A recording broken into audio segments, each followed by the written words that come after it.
Good afternoon, everyone, and this is Black Spring with Autumn, and let's see if we are seasoning and cycling.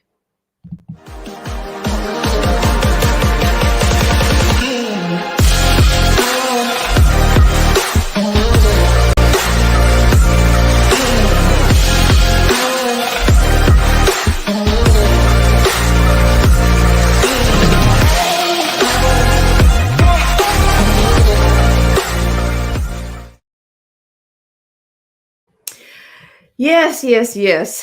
Thank you so much for tuning in to this segment of Black Spring with Autumn with the label entitled Holiday. Now, whether you are celebrating or whether you are just, and I said this before, whether you are just spending some time with your family because you have the time, I just say take advantage of it wherever you can. It's been a lifetime, of course, I know, but I'm happy to be here. And I just have a couple of things that I'd like to share um, because I think we understand a lot of things that are going on here. So let's just check our status because that's probably gonna we're probably gonna tie that into.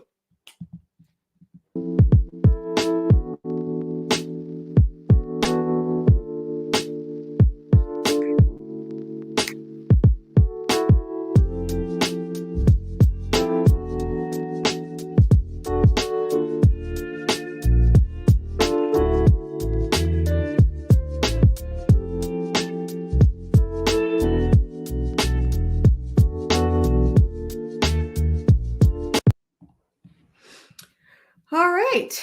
And thank you so much once again for tuning into this segment of Black Spring with Autumn. I really appreciate it.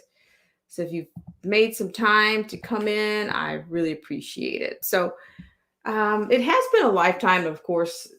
There are a lot of things happening, dare I say, around the world, of course, and domestically. But I will tell you, there's one thing that does not quite change. It has not changed that much.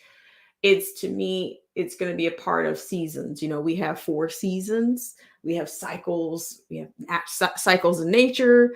We have man-made cycles. We have seasons. Uh, I think the election season cycle is one of those things. I think because it's upon us, it's going to segue me into a piece, I think from the Brownstone Institute. I'm not sure if you guys are familiar with the Brownstone Institute, but I'm going to bring that up in this segment as well as I want to discuss inclusivity. And everywhere you look these days, to me, that might be an exaggeration or hyperbolic, but you hear about inclusion and uh, inclusion, equality, and all these, the quality of being, of inclusion, including people. But we've also talked about the extreme in which inclusion can go in another direction in this when it's extreme. But I hope you guys are doing well out there. I thank you so much for taking the time. And I've said this before, sometimes this is coming in and doing these streams. It's difficult to do because shout out to Derek C. Williams if he's within the sound of this stream because it's kind of quiet it's kind of quiet around the neighborhood. It can be a little bit of a ghost town, dare I say, in the streets of YouTube, if you will. But we have to keep the keep keep things stay informed wherever we can. So what I want to do first is I'm talking about I want to talk about a Brownstone Institute piece, and it's entitled Courts Pave Way for New York Quarantine Camps. And this is what I'm talking about, the quarantine camps. Who knows? YouTube might try to come after me if I say the word concentration camps. But you know what? The word concentrated is not. I think they're. Yeah, I think we're not. We're not. It's like pearl clutchers at YouTube. The guardrails of YouTube may be pissed because I'm saying, concentration, and to me, it can be even more simple. It can be, there are people that are concentrated in areas that have been concentrated for years. So it doesn't have to be necessarily, it doesn't have to be a historical date or a historical event, or it doesn't have to be marked by a war. It doesn't have to be marked by anything. It can be mass amounts of people or large amounts of people in one area. Okay. When I think about it, I've seen, of course, the country's history, of course, it can be a little bit checkered, right?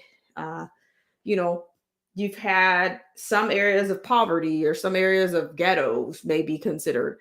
To me, that's another to me of concentration. When you have people that are in an area, large amounts of people in the same area, and whether they are prisoners of their own tyranny, or whether they are, or whether, it manifests, their concentration manifested into something else. Maybe it didn't start out that way, but I just think that concentration can be a product of, many things, can come from many factors that can cause people to be concentrated. Now the camps, on the other hand, I think that's going to be, dare I use the example, I think about this, what is it, the pseudonym George Orwell, because that was not George, it was George Arthur Blair. It was not George Orwell. That was not his original name, but his pseudonym George Orwell talked about, not letting things,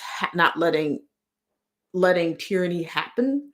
But unfortunately, it already exists, whether it's in small pockets or large pockets, or well known, or whether it's it's corrupt, whether it's covert, it still exists. But I do think that we are in a topsy-turvy kind of a world, and things are upside down, and what people are calling one thing is actually, it's an illusion for something else.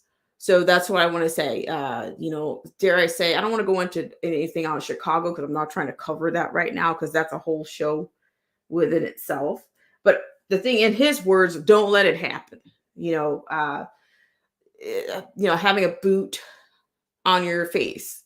That was, and I'm not, you guys have to check the quote on that, but if you're familiar with the end of that line of a piece that he wrote, that's where, that's a part of a piece of the tangent on that. But let's go ahead and go to our first story, if you will. Hope you guys are doing well out there. Thank you so much for tuning in. So we're going to be looking at, to me, two main pieces. One piece being the Brownstones piece that talks about the courts and how dare I say, in the quarantine camps, the governor Hochul and her tactics. We'll be looking at a piece regarding that, and also Africa's place in the digital. Africa's being coined, like they're pioneering digital banking right now. But there, I'll get into the inclusivity, and let me know what you guys think out there when you hear that word. Just let me know. Okay, so let's go there right now. Let's go to the Brownstone piece. Hope you guys are doing well out there. And this, of course, it may not be new to you, but we're going to go ahead and share it. So let's go to the Brownstones piece. And to me, this doesn't surprise me, because it also kind of, this is where I want to segue, is because we're in this cycle, and I'm wondering if we're not, that the bookend states like New York and California, are they going to eventually start rolling these kinds of regulations out, or trying to roll these regulations out as we approach that selection season? And I told you guys once before, maybe we'll do a meet me at the debate. I don't know, just for entertainment purposes. There I will, give you my opinion. But let's look at this piece really quickly. Okay, so this is from the Brownstone Institute. The Brownstone Institute.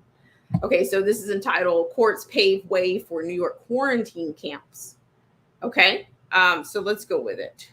I'll try not to interject here. I'll probably put the pendulum out after I'm finished, And just for the sake of argument, like I'm going to put the pendulum out first with it directed at this piece, at these two pieces, and then towards the end, if you guys want to come on with other pieces to contribute or other information to contribute, that's great. I just want to, sometimes, it's sometimes if I'm presenting something, I, get the lesson first, dare I say, for the lack of a better word, or try to, you gain something insightful from here. But I'd like to present that first and then, find out what your guys' ideas are on that, or what are things that you are seeing that are related to that. And then we can, go down some parts of a rabbit hole. Okay. All right. So according to this is written, or the pen minute, or Bobby Ann Flower Cox. I do believe she's an attorney out of the area, New York. Let's go with this. I hope you are sitting down when you read this article. There is absolutely no way I can possibly sugarcoat this, so I'll just be frank. The NYS Supreme Court Appellate Division's 4th Judicial Department has issued their ruling in our quarantine lawsuit against Governor Hochul and her Department of Health, and they have ruled against the will of the people. If you feel like you just got sucker punched in the gut, join the club, my friends.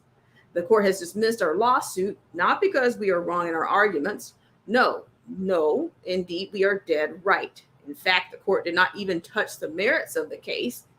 How could they? Instead, the court unbelievably ruled that my plaintiffs somehow do not have standing to sue. If your brain is racing 100 miles an hour right now, trying to figure this out, don't worry, you are definitely not alone. Every single person I have told about this court ruling, from my plaintiffs to fellow attorneys to my family members and so on, has been downright flabbergasted. Rightfully so. One of my family members told me I needed to break it down for her like she was a kindergartner. I'll do the same for you now, because the issue is so crucial for you to understand and then for you to explain to others. What the Appellate Division Court is saying by reversing the lower court and then dismissing our case for lack of standing is that they believe that Senator George Borrello, Assemblyman Chris Togg, Congressman Mike Lawler, and the citizens group Uniting NYS did not have the right to bring this lawsuit last year against the governor and her DOH for their heinous, quote, isolation and quarantine procedures, end quote, regulation. Why not? Because according to this court, my plaintiffs were not injured by the regulation. Why not? Because the court seems to insinuate that the only person with the right to sue is someone who has been forcibly locked in their home against their will, or ripped from their home, taken from their loved ones, and thrown into a quarantine detention center, facility, institution, camp, etc. Pick your noun, doesn't matter. The court insinuates that apparently only that person would be injured, not my plaintiffs. The reason their, quote, logic, end quote, is flawed is because we sued pursuant to the separation of powers doctrine, arguing that the governor and her DOH lacked the constitutional authority to make that horrendous regulation in the first place. In other words, in short, my legislator plaintiffs were injured because Hochul and her DOH executive branch stole the legislator's power to make law. Legislative branch, when they created the quarantine reg, which was a law, despite the fact that the DOH called it a regulation. The trial court correctly ruled in favor last summer and struck the reg down for the exact reason, amongst others. If you're still scratching your head wondering how on earth is it possible that the executive branch stealing a power from the legislative branch does not constitute an injury to the members of the legislature, then join the club. Of note, it was so obvious to the trial court judge last year that my plaintiffs had standing that he didn't even discuss it in his decision. You can read the decision here if you're interested. Okay, so here it looks like she presents a Q&A for you. I'm sure you have 1,000 questions, so I'll try to predict and answer some here. So I'll just give you some of the questions here, and then of course I'll give you guys a link if you would like. Which court issued this decision? Very briefly, to reiterate, it is the New York State Supreme Court, the Appellate Division in the 4th Judicial Department. Okay, and I'll go on. It says, who were the judges? And then here you might find this a little peculiar. It says it was a panel of 5 judges that decided the appeal. They are all appointed by a governor. On my panel, I had 2 Hochul appointees, 2 Cuomo appointees, and 1 Pataki appointee. And the next question is there another court above this one that I can appeal to now? Second, it says yes. The short answer, now that this court overturned the lower court's decision, will Rule 2.13, the quarantine regulation, be reinstated? Okay, and then the other question is, does Rule 213 allow Hochul and her DOH to set up actual quarantine camps? All right, so she talks about how she's done her homework with fact checking and all of this. And then I think the last one is what do my plaintiffs think? Okay, so I'm going to probably put this one in that if anybody from New York in this area, because I'm beginning to wonder, let me just digress for a second here. I'm just saying for a second, I mean, are we all going to see something like more of a clutch of power? I remember California, in which it took forever. And I'm not even sure that Newsom ever lifted the actual the state of emergency. But I'm thinking that definitely Hochul would probably be in one of those same kinds of suits. So when I talk about those bookend states, I'm referring to New York and California. And of course, I'm thinking of King Gavin Newsom and then, of course, Hochul. All right, because New York to me is a dumpster fire right now. It's just going to be. Okay, so at the very end here, I do believe she says hope is not lost. There's no denying that I have had to dig very deep these past 48 hours since I received the ruling. My family and close friends who I've shared the horrible news with have all asked me the same question, what are you going to do now? Stay and fight or let it go? And so she goes on to say this has been a true David versus Goliath battle for the ages, as described in a recent Brownstone Institute article on this epic legal battle. And my family and close friends know the immense sacrifices I've endured to bring and fight this case these past almost 2 years now. As you may imagine, I have had to do some significant soul searching the past couple of days. Here's what I have come to. I can tell you this with certainty: I will never stop fighting for you, New York. I believe that we can take back this state, and as we do, we will liberate the rest of this country, which has fallen into very dark times, as our Constitution and thus our freedoms are tossed aside by the ruling class elites without a second thought. And then once our nation is back to being that shining beacon on a hill, then the rest of the world can follow. New York is the key. And I have hope and faith. I will share it with you now. Okay, so this is where I'm going to go ahead and finish. I'm going to finish this one off, and I'll just put, let me see if anybody's here right now. Okay, so hang on just 1 second. All right, so I'll finish this one off. Okay, I'm going to appeal this case to the Court of Appeals, our highest court in New York. The Court of Appeals is a court of constitutional integrity. The court will understand the magnitude of this lawsuit and the appellate division's erroneous decision. I believe the High Court will not fall prey to the tyranny and corruption that goes on in the halls of our capital in Albany. The Constitution is on our side. The case law is on our side. Truth is on our side. And most importantly, the will of the people is on our side. Remember, thunderstruck. Remember, reverberating. Remember the hundreds upon hundreds of you who showed up to oral arguments in Rochester back in September. Remember the thousands of you who have come to hear me speak in person at events across the state and in states outside of our New York borders.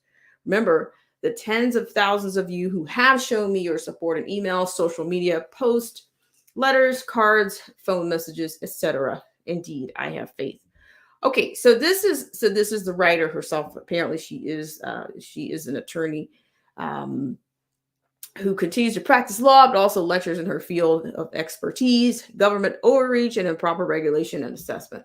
Okay, so to me, I'm gonna let me come out of this for just a second. Okay, so when I look at this, you don't hear Constitution very much. You hear it, to me, I hear more when I can stand to listen to these quote representatives. They talk about the rule of law, and I don't even really hear many people mentioning the Constitution in I just don't hear it. I don't see people wearing, I just don't see the red team, blue team. I just don't really even hear it anymore. All I hear is the disingenuous our democracies and all this stuff. That's all I ever really hear about. So I'm just wondering if this is going to be, to me, I don't even see this getting resolved, because I'm just thinking that the CV-19 will rear its ugly head again. And I think that will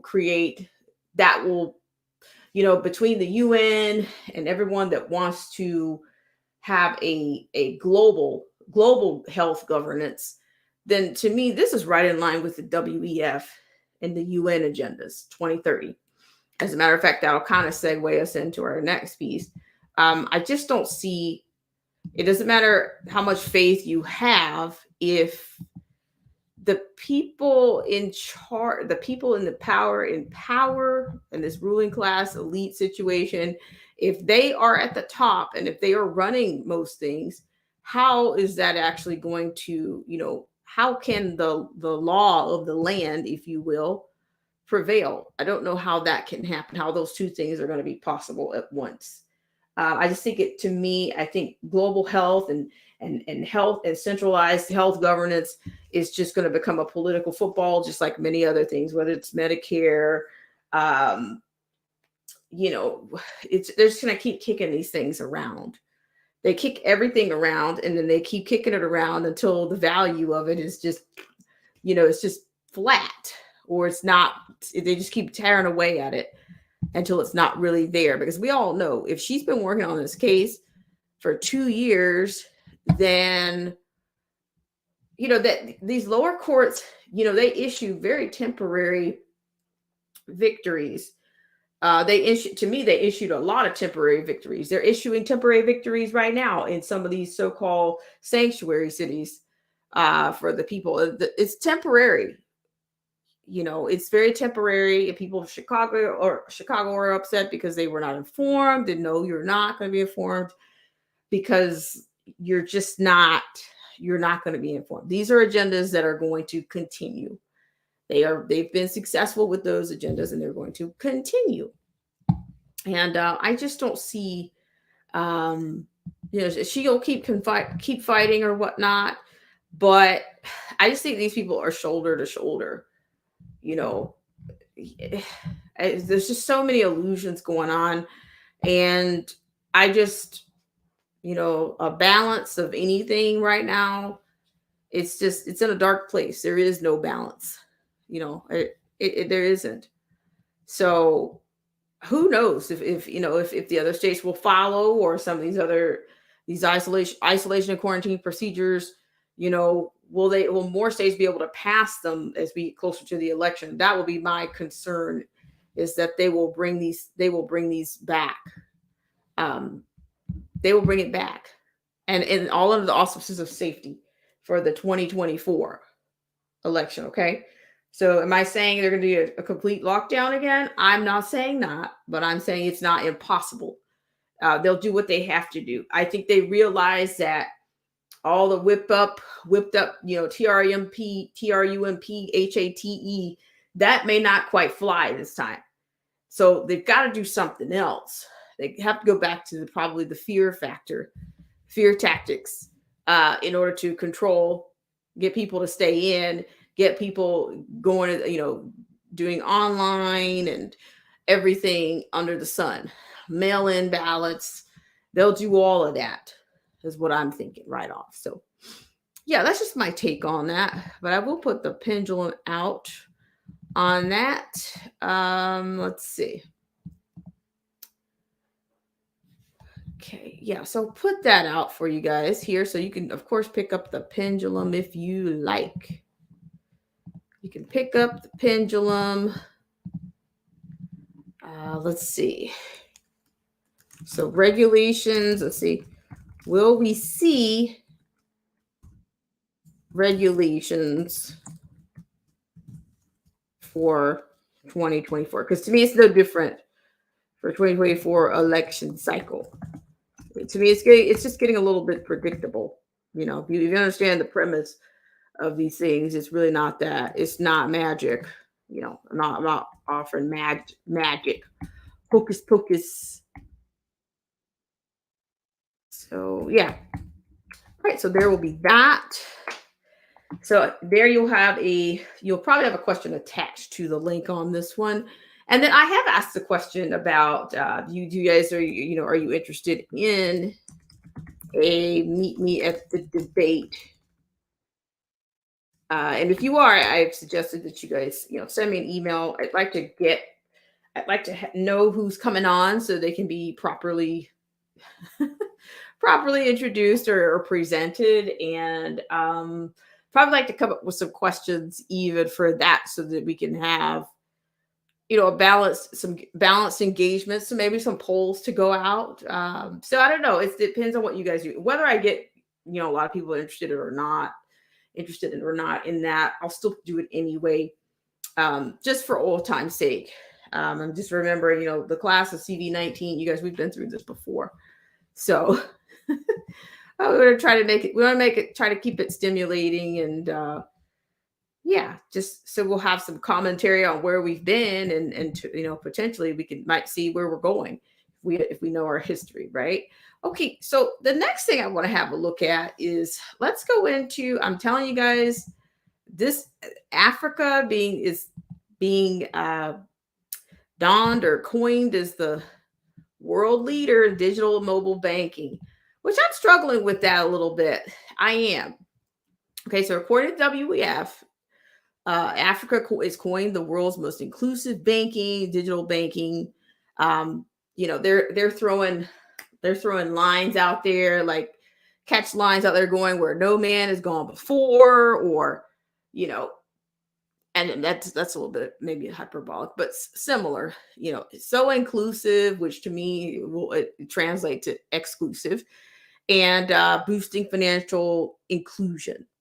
Okay, so I told you guys a few months ago, probably back in July, when the U.S. was pretty much being coined as a slow follower to the Chinas and Australias, the nations or countries in which they were already rolling out CBDC. They were running pilot programs on CBDCs, and even in that particular piece, we learned from a CBDC piece that whoever introduced the CBDC first would kind of be establishing a set of standards for the rest of the world, and then of course the U.S. was trailing in its effort to join, and we talked about that once before. So I'm gonna go ahead and zoom in on this. Hope you guys are doing well out there. Let's see. Okay. Make sure you guys have full screen on this. So, and you got these think tanks, thought leaders, if you will, out here trying to figure out the world for you and I, because they know best, right? All right. Okay, so it says, here's why Africa is the world leader in digital and mobile banking. Now we've had some domestic debacles here. Wells Fargo, Chase Bank, citizens, or dare I say citizens, account holders not getting their deposits. More people going to mobile, or anything except for cash. Let's go with this. Okay, according to this, these are the three main points that they're pulling out here. It says Africa is the world's mobile banking leader with the highest number of services, account holders, and transactions. The rise of mobile and digital banking has helped millions of Africans gain access to finance in areas where traditional banking networks don't reach. So that's, going where no man's gone before. Okay. Boosting financial inclusion is one of the goals of the World Economic Forum's Edison Alliance. So we might have to have a look at this Edison Alliance, which aims to bring millions of people online and give them access to critical services. So to me, this is also where I think all the other elite come in, because, we had not too long ago, we've had Gates and his Gavi program and his partnerships in India and MasterCard, saying that, they wanted to give it's their duty to give the world identities so that they can travel, because people move around and they need to be able to travel, and they need identities to be able to travel. So you see how this is all circling back it keeps circling back. All right, so let's keep going here. The rise of mobile banking in Africa. Okay, so this is pretty much informational here that we're offering. They're offering, I presume. Mobile banking in Africa started as a facility for transferring airtime between mobile accounts. But with many countries lacking well-developed nationwide banking networks, this facility soon became an alternative money transfer system. Mobile payment services such as Kenya's M-Pesa, initially a vehicle for microloans, and OPay from Nigeria have since expanded across the continent and eventually into the other developing markets. During the demic, these services became even more of a lifeline. African governments also incentivized people to use mobile payments, for example, by waiving mobile transaction fees to help limit the spread of 19. Today, 48% of Africa's population uses banking services, according to the African Digital Banking Transformation Report 2023. While this still means that around half of the population is unbanked and cash remains the dominant form of payment, digital banking continues to expand at pace across the continent. So here the WEF is giving you some stats here. They prepared a little infographic for you, bar graph here, with the share of population with access to banking in Africa from 2012 to 2022. So as you can see there, they're showing you 2012, you had 23%, with a 5-year range, 35%, which was a 12% increase. And so the next one is just a little above another 12%. So at 13, let's see, 35, if I can see that correctly, 35% up to 48%. So they're showing that they went from roughly a 12% to a 13%, okay, by 2022. Okay, so that's your span. They have made some gains, 20%, under 40%, and now they're above 48%. So you can see. Can you guys see what can you guys pick up what they're putting down here? And there's a video I'm gonna play for you in just a second. They're on a time frame. They are clearly on a time frame here. Okay. All right, so I'm going to move up here. So mobile banking puts sub-Saharan Africa in the lead. In Africa, many other developing markets, most digital banking takes the form of mobile banking. This is due to a lack of fixed communications infrastructure for wired internet access. Around 3/4 of online traffic in Africa goes via mobile phones, according to African Business. The GSM Association, which represents mobile network operators worldwide, ranks sub-Saharan Africa as the world leader in mobile banking in terms of live services, subscribers, and transactions. So, okay, so they're showing you your regional growth. Here you go. Global, sub-Saharan, South Asia, East Asia, Latin America, and the Caribbean, Middle East and North Africa, Europe, and Central Asia. So they're showing you, I guess, do I say for lack of a better word, they're showing you the global growth that they have, and they're also showing you right next to the overall, they're showing you that sub-Saharan Africa is in the lead, and after that it would go to East Asia, as you can see, with 154 live services. This is my little brief analysis here. I'm going column for column right now. So you see your global live services at 315, the sub-Saharan Africa at 154, and then after that would be third place would go to your East Asia, and then South Asia. So everybody else is behind. Okay. So that I'm giving you, that's a little bit holistic, giving you that one column of an analysis that I'm doing here. And it's still it's pretty similar, all of it. Sub-Saharan, it's global, then the sub-Saharan Africa, and then it goes to the East Asia. So it still follows in that same pattern. So rank number 1, the global has globally been expanded quite a bit. Sub-Saharan next, and then sub-Saharan 1, and then East Asian and Pacific 2, compared to the globe.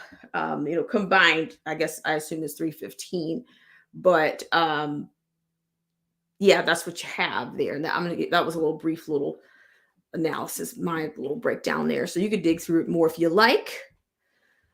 Okay, as we continue, it says including North Africa. So we look at the North Africa one. Okay, so that one's at 31. Okay, including North Africa, the continent is home to just under half the world's mobile banking services and around 2/3 of the global transaction volumes and value. So, okay, so there we go. So you get the thirds, you get the third in there. So as I said, here you've got sub-Saharan as one, and a 2/3 spot, I guess, would be East Pacific. And then the third would be the Middle East and North Africa. So, okay. Yep, you're lining right up. Okay, so likewise, close to half the world's mobile banking accounts are based in Africa, and the trend is upward. Growth in registered accounts and transaction is above the global average, around 1/5 in 2022, and markedly higher than in other world regions. So yeah, and see, to me, there's got to be something else behind that, because I think they pretty much were tyrannizing people. They were basically, if I'm not mistaken, at one point they were destroying ATM machines and doing all kinds of things, I think, when the people were not complying. Okay. So I'm just saying there's a reason for everything. So we don't want to paint a bunch of sunshine and roses and daisies, and you get to the gate, you got a bunch of weeds. It's going to get dark. Hi, Independent Many United.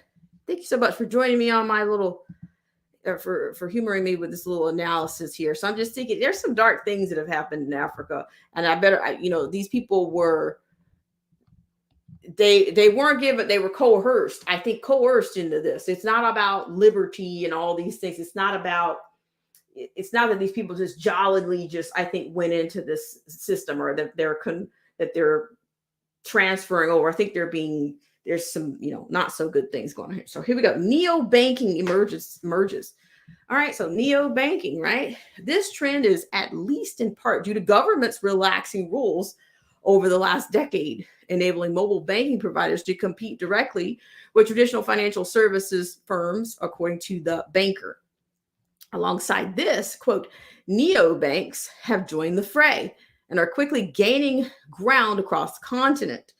Like existing mobile bank providers, they are purely digital with no branch network.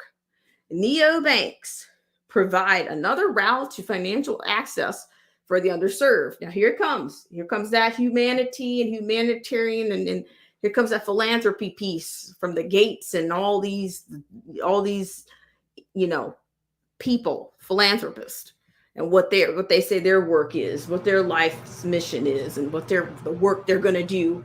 Okay, so neobanks provide another route to financial access for the underserved, but they are also highly attractive to customers beyond this segment. Finance Magnates reports. Okay, so if you guys, if you could just humor me just a second here. I want to play. I'm going to go ahead and finish this, but I'm going to go ahead and let me finish this, and I want you to see some of the discourse that's being had. As you can see, this woman behind her, you have Nelson Mandela. Okay, and I'm just saying, I'm just going to finish this up, and I'm going to play some of this. Okay, tech for good. We've heard that before on this channel. Tech for good. Tech, is that a play on word? Tech for good. For good. I mean terminal. Is everything a play on words?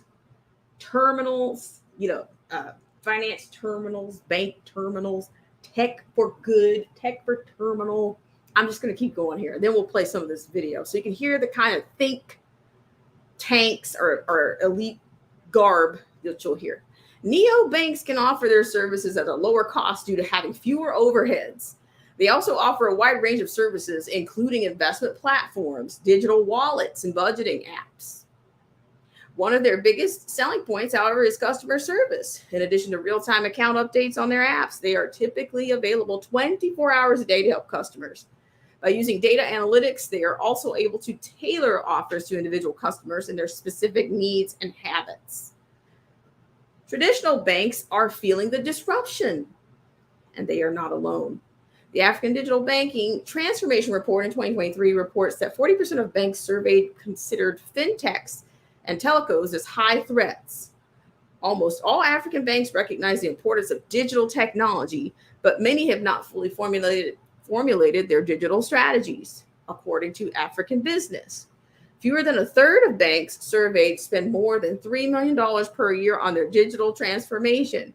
What's more, the share of those allocating less than $300,000 per year has increased by 6% points to 27% since 2021.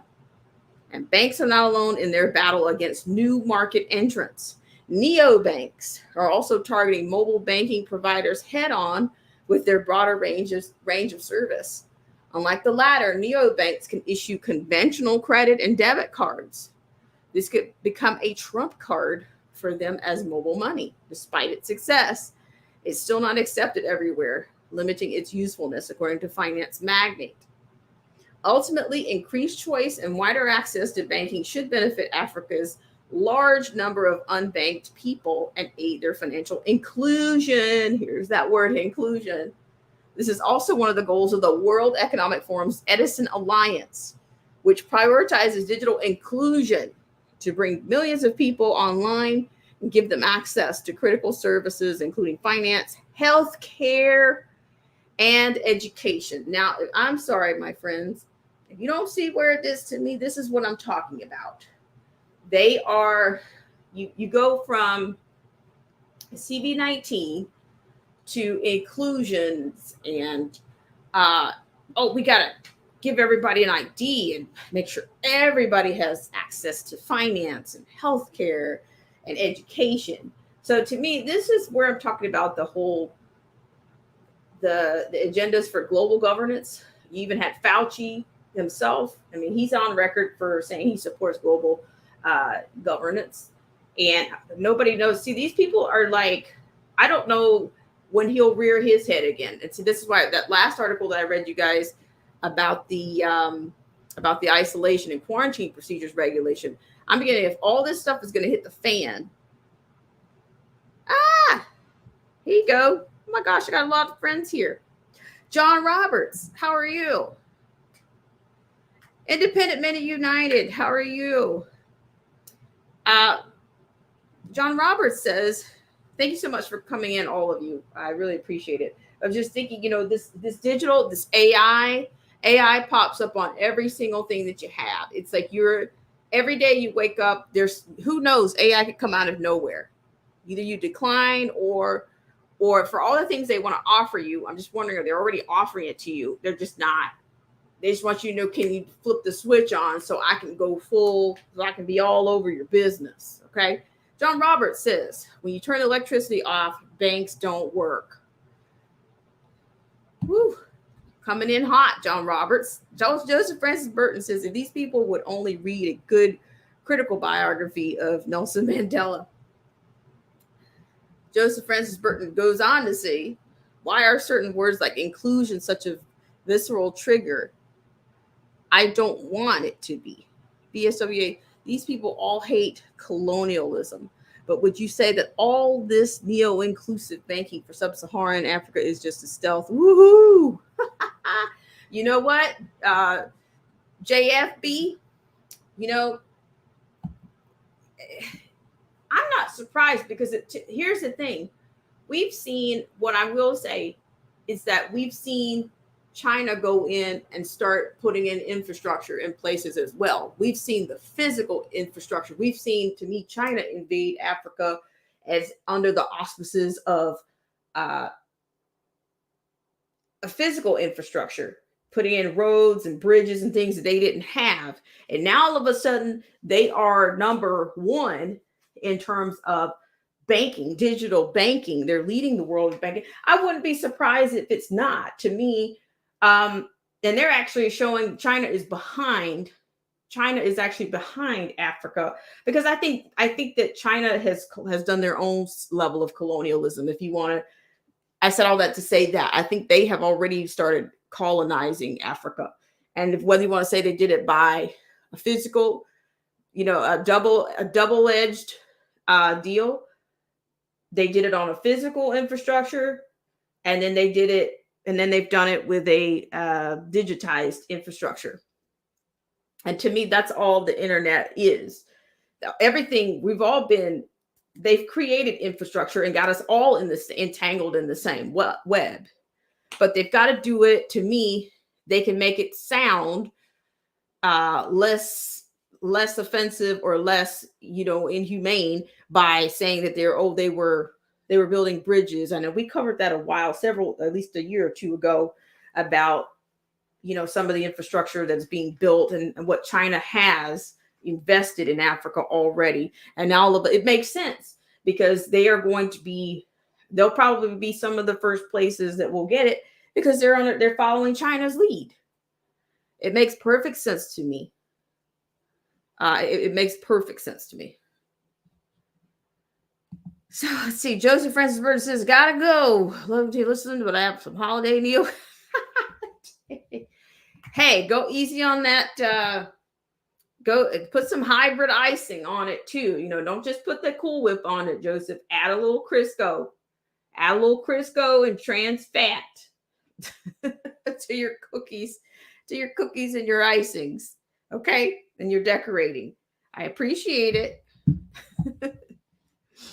Yeah, but yeah, I do think, I'm not really, like I said, I don't believe that the people of Africa and the nations, they're not being tyrannized. You can't convince me that they just fell over and said, "Oh, this is what I want." If I'm not mistaken, they had some tragedies, some high-ranking tragedies during the CV-19, some nations there that were not falling in lockstep. And I think some of those people were kind of, they're no longer with us. So I'm not surprised if they're going to try to put Africa up there. To me, Africa has been like under the auspices of humanitarian philanthropy. Oh, let's help these people. Let's help these poor people. I think that they're going to get everything that's to be tried out. They're going to be the guinea pigs, the international guinea pig. To me, that's what that translates into, or China's testing ground for what's to come. Do I think that Africa is going to be the leader of CBDCs? No, I don't. But do I think they'll use it? Do I think they'll use a land that's full of resources to try to create the illusion that that's what's going on? Oh yeah, because there's a lot to be gained from there. There's a lot. Their resources are incredible amounts of resources there, and China wants to get their hands on it. So I just think it's not going to last for long. The darkness will be revealed sooner or later. So Joseph comes back and says, "Are you kidding? The wife and me had to buy 2 48-ounce tubs of trans fat Crisco. Ha ha, yum." There you go. You keep the Crisco going. But just call me crazy, but several years ago, I was informed that a bakery was using Crisco, probably a while back. Crisco, and this was a time where they weren't doing the trans fat, and everybody at McDonald's was, of course, still using their original shortening to fry your French fries, and people started blaming them for being fat. So I'm just saying, just make them nice and dirty. Use real butter, okay? Use real butter. All right, so there you have that one. So I want to go back into, let's play a little bit of this. So typically, here it comes, tech for good, okay? Because tech is for good, tech for terminal. That means it's not going anywhere. And they're trying to, put Africa up there. As if, this is what I'm saying, to manipulate people and to manipulate and triangulate. This is what I'm talking about. We live in a narcissistic world, okay? Do I think these people give a damn about equality and equity and resources and education and healthcare for people in Africa? No, I don't. Okay, just like Gates rolled out a whole bunch of mocktails for these people, and they're still, but they haven't had a leadership ranking or role globally in anything. So do I think it's going to be happening now? No. Okay, so let's go ahead and play it. Check it out. enabled platforms.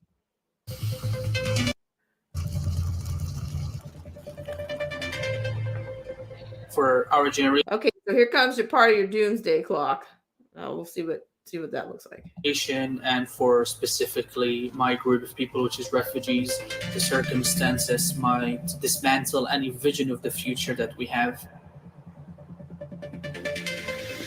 You're trying to rebuild, you're trying to make a future for yourself, and then the climate-related disaster comes and you start again. It's not about how it's affecting you now, it's about how it's affecting you your entire life. First step to understand is that we're all a part of it. None of us are going to be left out by the crisis. We're at a stage where if we don't act now, really there won't be very much left. There are generations that will never see certain things that we grew up seeing in real life. We have to start treating this like the emergency it is. To achieve the 17 Sustainable Development Goals, we have to go from an intention to a serious commitment. Business leaders really need to rethink how they conduct their business and invest in creating systems that are climate friendly. The action I would like to see is accountability. Structures being put in place where countries aren't just asked to do something, but they're kept accountable to the decisions that they make. There has to be that strong collaboration between government, between corporations, between youth activists to drive change forward. The world I would want to live in is a world where imagining the future is not a privilege. I want to live in a world where people do not give up on hope that a positive change is possible. The fact that you're listening today means that you are willing to make a change.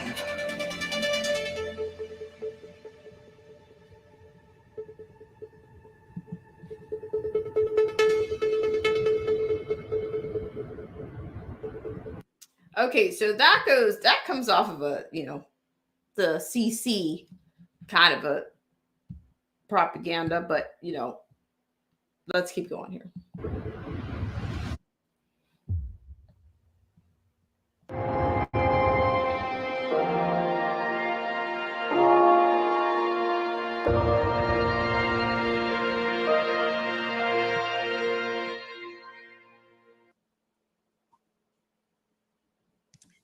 Hello, and welcome, and thank you for being with us today. We are here to talk about digital inclusion, which of course now is an absolute prerequisite for pretty much every other kind of inclusion: financial inclusion, inclusion in healthcare and education.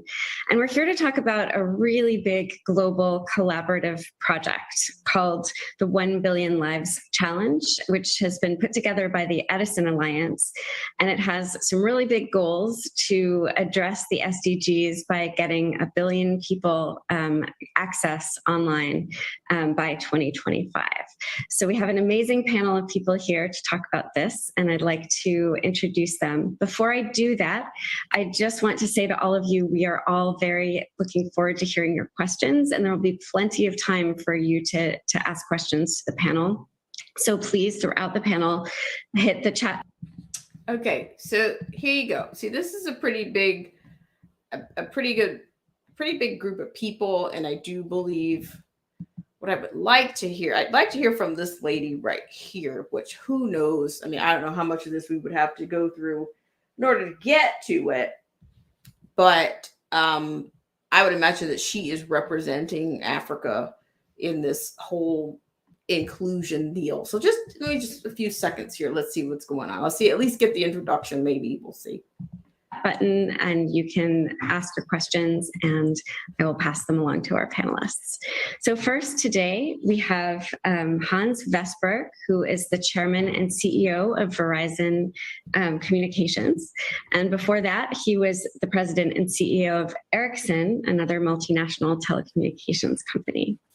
We also have Ruth Porat, who comes to us from Alphabet and Google, where she is Senior Vice President and Chief Financial Officer. We have Badr Jafar, who is here from the UAE, and he is the CEO of Crescent Enterprises and Crescent Petroleum. And he also founded Pearl Initiative, which is a nonprofit committed to promoting corporate transparency in the Gulf region. And finally, we have Dr. Precious Molloy Motsepe, who is here from South Africa. She's the founder and CEO of the investment fund, African Fashion International. And she's also the founder and CEO of the Motsepe Foundation, which focuses on education and women's empowerment. Thank you all so much for being with us today. So Hans, I'd like to start with you. Can you give us an introduction to the Edison Alliance and to the 1 Billion Lives Challenge? And what was it created to do, and how is it going so far? Thank you, Catherine, and thank you for hosting this. So it's actually started many, many years ago. I think that many of us have seen the importance of digital inclusion to be part of our society. Wherever you're born, wherever you come from, you should have the same possibilities. And of course, digital inclusion is the 21st century's infrastructure. Mobility, broadband, and cloud is actually making lives and possibilities for anyone wherever they are. So actually, it started already some 2007 or 8. Okay, so as you can see, this could be very. Oh my gosh. John Roberts says guess their pronouns. That could take forever, right? How much time do you guys have to guess their pronouns? So I imagine that this conversation is going to get kind of lengthy because I imagine that each one of these personalities are going to show you either their contribution or tell you what their tenet of digital inclusion, what it means, what their tenet of whatever means. So I don't want to take too much time on that. So we'll just keep going here, but I just wanted to share this information with you guys because I think we're getting closer and closer to in order to tear everything down, to start something like this, you got to start gradually shutting things down, or you got to start showing. Did you hear in that first, when it opened up, how they talked about it? It's on the government's, it's the government's job. And like, imagine the NGOs and activists, it's on them to basically to get people to sign on or to go for these prototypes that are being rolled out right now. They did open up with that. And that's not anything new to us. We are already aware that, of course, this fourth industrial revolution has already been, this is from Schwab's own book, that it was the government's and the NGOs and politicians' jobs to put everybody to digitize, to show the average person that digitizing everything is for your benefit. Okay. So I'm just saying, we're not surprised. That's not news to us.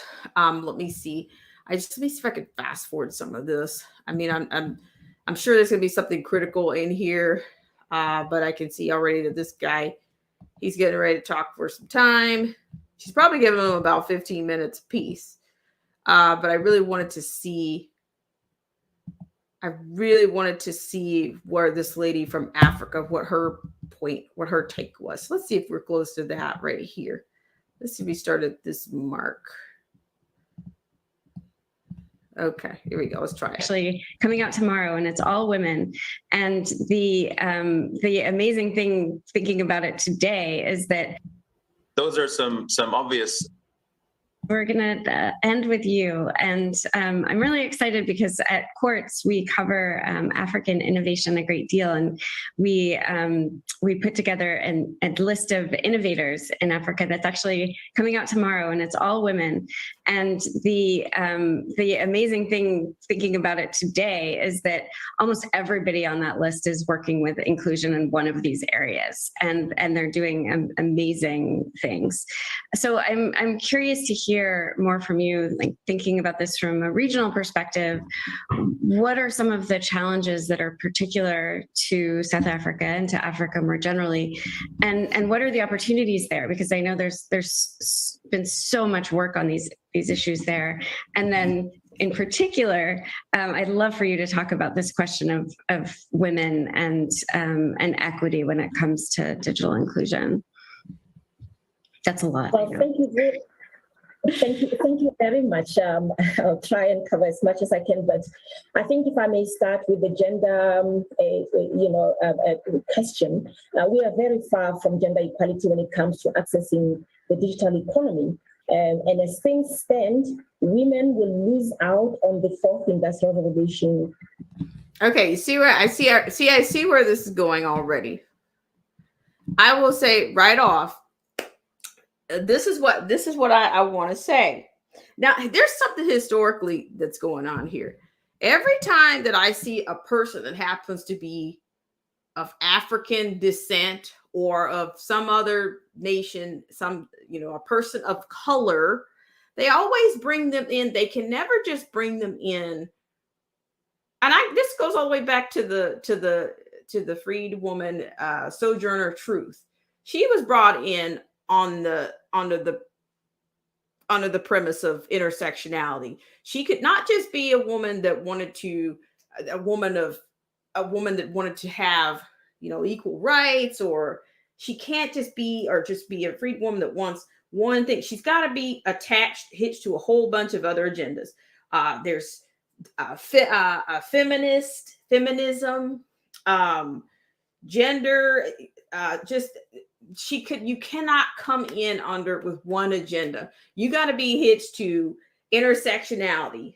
You got to be a person of color. That's your first ticker, the first protected class or first sector that you're under. The second one is about feminism. Then here it is, equality. So they've got to roll all of these agendas. You can never come in with an absolute goal. They've got to hit you to 500 things. So here it is. And I haven't been to Africa. I'll be the first one. I'll say it. No, I haven't been. But I'm saying this is that these women of color or blacks or Africans, whatever you want to call yourself, you're being used as a tool of intersectionality for decades worldwide. You're a worldwide tool for these agendas. You're always underserved, you're underprivileged. You can't come in with one and be zero laser focused on one thing. You can't just be there to represent your digital inclusiveness. You can't just be there to talk about digital inclusiveness. You have to talk about how the woman and people of color, and I just think I would just decline some of these. If you don't know your history, if these things, they don't bother you, then most times people are not aware. They don't know their history. So they just keep allowing themselves to be used or to be pawns for these agendas. Okay. I'm just saying, and I do understand, I've seen some social things. I've had some interactions with people from Africa, but on a world stage, you got to come all the way to the world stage so that you can be in the position that people have been in the position that allegedly people or women of color have always had to be brought to the forefront. They get their seat at the table by being hitched by 500 things. Okay. You're not just African. You're you're a woman. Your sexuality is oppressing you. So I'm just saying, to me, this is no different than that. So really, to me, I don't know how much more of this do I want to hear. I want to hear about the digital inclusion. Can we just deal with the digital inclusion? Apparently not. So I'm going to put this link in the stream for you guys if you guys want to deal with this. But I can see what she's going to be used for. The UN does the same thing. every time somebody comes up, they just, they don't have a clear, they're not on just a one-track mission. They've got to be attached to 500 different things in order just to get that 15 minutes of fame, that 15 minutes of recognition, or that 15 minutes press conference, or that 15 minutes news on, spot on Lifeline news, or 60 minutes. You got to sell out for 4 different things. You got to be the face, the poster child of 500 things. I'm just saying, that's the pattern. When I see a pattern, there's always a twist. There's always a deception. There's some conning going on. There's something else going on here. So I don't know. She's probably more of a politician. She's probably an NGO herself. These people, was I really expecting a whole lot more? But I'm glad I at least zeroed in on that much. She's saying how far women are from this and that. But, am I going to say that women have had struggles or they haven't fought for things? No, I'm not going to say that. But I'm saying, why is it always attached to 4 other agendas? Why do you allow yourself to be a poster child for 5 things? You can't fight. You don't have a main battle. You just got to fight for everybody.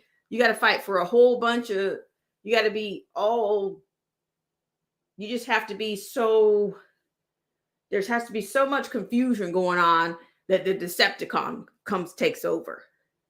And that's, to me, that's what it sounds like she's revving up to discuss here on certain levels. Because I didn't listen to the other presenters, but I'm pretty sure they didn't go into this identity, this whole Marxist kind of thing. They didn't go into that.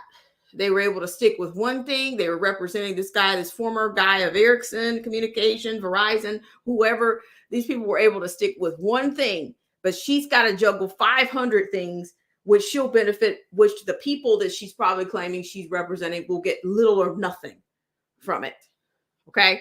And that's to me, that's how Africa, that's what I think Africa's always been. They're not getting anywhere because they keep following the same Marxist communist crap that was going on decades ago. We Shall Overcome was not original to the United States, was not born in the United States, friends. It wasn't. It really wasn't. So I appreciate you guys so much for tuning in on this segment, but I'm trying to get this link in here for you. Actually, I have it right here. Okay. So I'm going to put it in here for you, and you guys can listen to this woman, but intersectionality, no thanks. Okay, so this is your digital inclusion. So are you talking about inclusion of women? Are you talking about boosting digital inclusion? What are you talking about? So but I can see where she's going. Everybody follows the BLM and all the people, the Kimberly, what's her names, Crenshaws, and, the Angela Davises. It's like all of these people have they're holding up the same campaigns, and it's scammy. It never goes anywhere. It's like they got to keep you on that. They've got to keep the boogeyman, the change, the hope, and all this stuff up because nothing ever gets done. They've overcome nothing. But as long as they can make you think there's no progress for the people that are affected, no, it won't, because you're really not trying to solve anything. You got to keep the problem alive and keep ripping the Band-Aid off the same issue. You got to keep replaying and recycling it to keep it alive. So I appreciate you guys so much for tuning in, but I just wanted to share that with you. Let's see. I put that one in the stream for you, but I'm just saying, I don't think we're that close from, I don't think we're not far off from them. Just 2030. Okay. 2030 is still the goal, is to get everything topsy-turvied and everything converted. So we're coming up on 24. I think our financial markets and everything are going to see even more it's going to get even crazier. And that's how we're going to be begging for a solution. And that's where all this is going to come in at. Fourth Industrial Revolution is working its way. And who knows what else. But I appreciate it. Just want to give a little shout out to our friends. Thank you guys so much for tuning in. Let's see. Just want to say hi really quickly. Cyber Toxins here. John Roberts. Joseph Francis Burton, thank you so much for coming in. Independent Men United, thank you so much for coming in. You know, what is it? Ecclesiastes? Nothing new under the sun? No, because everything is, the tentacles are just, they just keep adding little bulbs onto the tentacles. They've already reached everything. CV19 was the main artery that they needed to hook you up to all of this digital stuff. Digital intersectionality is what she should be called, not digital inclusion. Because you get so inclusive that you're exclusive. And that's the danger. That's what they don't tell you about all that. Okay? They don't tell you how you get so inclusive that you're exclusive. And you start neglecting, you start leaving people out that don't want to go in the same direction that you're going in. That's the danger there. All right, guys, I'm going to take a short little break and come back, and I'm going to wish you guys a great start of the week. If anything else comes up, I will let you know. I don't know. We'll see. From repossessions to, of course, we've covered closings, but, of course, more and more is on the way.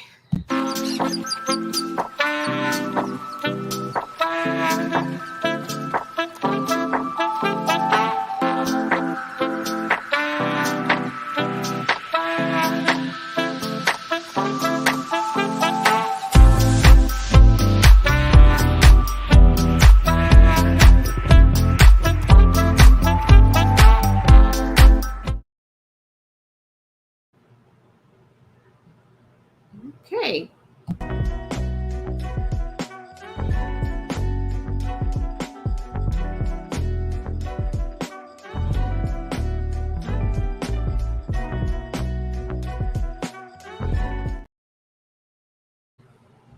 All right, guys. So I thank you so much again for tuning in, and I really appreciate it.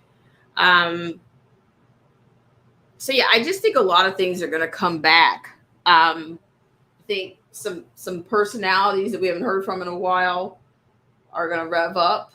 And yeah, just let me know if you want to send an email in regarding if you're interested in a Meet Me at the Debate 2024. Let me know. I think the first of those, I think is going to happen in the fall. I'm not sure, but I would love to, connect with some of you that might be interested in that. If not, I'm still going to try to create some polls and some interactive activities if I, decide to go through with that. So to just get some feedback from you guys would be nice. Class of CV19, you guys are very well aware of what happened in 2020. So I think it'll be interesting if we could revive some of that. I'm working on I'm still working, believe it or not, I'm still working on the actual office, so to speak, for the lack of a better word right now. Not sure you probably cannot see me when I change the camera, but I'm just like one or two things away from turning on the stationary conversion of this studio. So yeah, but yeah, let me know if you're interested in a Meet Me at the Debate, any of the polling, commentary. I'd like for us to have some questions that are designed, to do a pre-panel kind of discussion, like maybe come on about 30 minutes before the debate and have some questions established, for the post. So let me know if you're interested in setting up any of those questions or any of that input or feedback. All right, guys, have a great rest of your Sunday. If anything else comes up, I'll do my best to get back to you guys, but I appreciate it so much. Okay. So one more commercial and we're out.